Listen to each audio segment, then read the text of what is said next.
Welcome to Raising Happy and Thriving Gifted Kids, a daily podcast where you get relatable stories, interesting lessons, and practical tips to help your kids thrive and be happy while enjoying your own life even more. A while ago, I was giving a series of parent nights. So in schools, they invite me to speak, and then I talk about different ways of, raising kids and supporting them to help them thrive and help them, feel better about themselves and improve their well-being. But, at the end of, a presentation, I'll usually do Q&A and answer a bunch of questions. And then suddenly after the presentation, somebody came up and said, Jack, you're really incongruent. I'm like, what do you mean? Like, really incongruent, because like one person asks a question and then you say, you have to be really strict with the child and, these are consequences that you need to do. And then, another parent comes in with a different question and you're like, you should, give them all the freedom they need to do their own projects and go their own way. Like, that's like really incongruent. Like, a good trainer is really clear about, this is what a child needs. And you just all over the place. So I don't think you like really know what you're doing. That actually, kind of took me aback. I'm like, what's happening here? Is that true? But looking back, I still stand behind the advice, and actually I checked in and it worked. Like, the parents were really happy and they tried the intervention and it worked. So that actually got me going in a learning spree about the differences between children. Because I am a firm believer that there is not one way to approach parenting. There are many, many ways to approach parenting. And the thing is that you need to find a match that, where a parenting approach works for both the child and the parent. Like, that combination, that interaction, that needs to work. And it needs to keep into account two things. And later on, I'll talk about the parent side. But in this side, it's about the children's side. Like, what does the child need? And this is actually where I found the answer in both developmental psychology and personality-based psychology. Because what turns out is that when kids go through different developmental stages, they need a different parenting approach.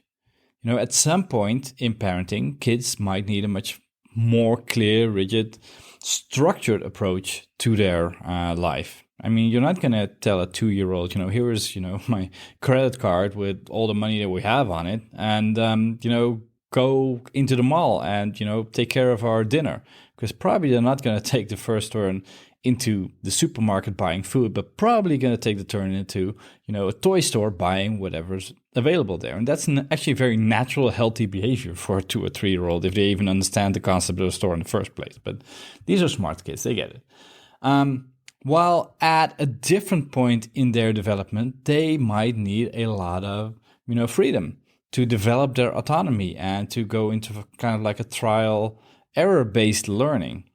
And the tricky thing is with smart kids is that they don't necessarily correlate with the ages that go with it. Because we've built our life in giving a 15-year-old certain, privileges and not giving them to an 8-year-old. But what might be the case is that 8-year-old is already hitting a developmental psychological level where, for a small part, they need to be treated as a 15-year-old.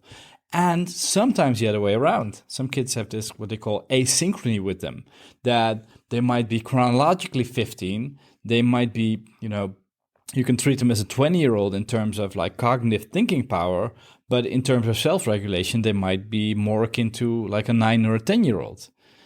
So keeping into account the developmental level that the child is functioning at makes a huge difference in the advice you give on what to do. And that actually kind of came full circle into the parent night. And actually after that, I started giving parent nights about developmental psychology as one of the underlying factors of coming up with an effective parenting strategy.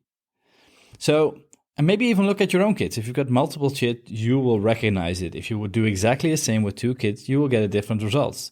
And that's also, by the way, because they've got different personalities, so they will respond differently.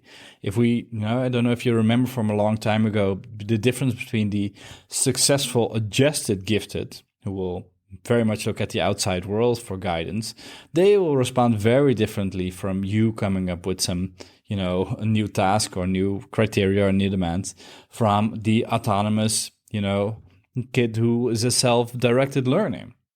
And keeping these things in mind, learning these distinctions are crucial to being effective as a parent. Knowing, the style of parenting your kid needs and matching that with their developmental level, matching that with their personality makes all the difference in the world. So I'm very wary when somebody says, I've got the universal parenting strategy that will work for everybody. Yes, there are some underlying principles that will always work. But to be an effective parent, you have to be able to distinguish between those different levels. I'm already going over time here. If you want to learn more about these levels and how to approach them, do go to smartparentingsecrets.com and we'll provide like additional training and stuff like that. We can dive way more deeply into that. So do dive into that if you think this is interesting. But yeah, just check it out. Like, think about it. How... what's the developmental level of your child? Kind of like if you would have to put an age on it, and what kind of approach would probably make the most sense with them. If you liked this episode of Raising Happy and Thriving Kids, don't forget to subscribe to the podcast in your favorite podcast software.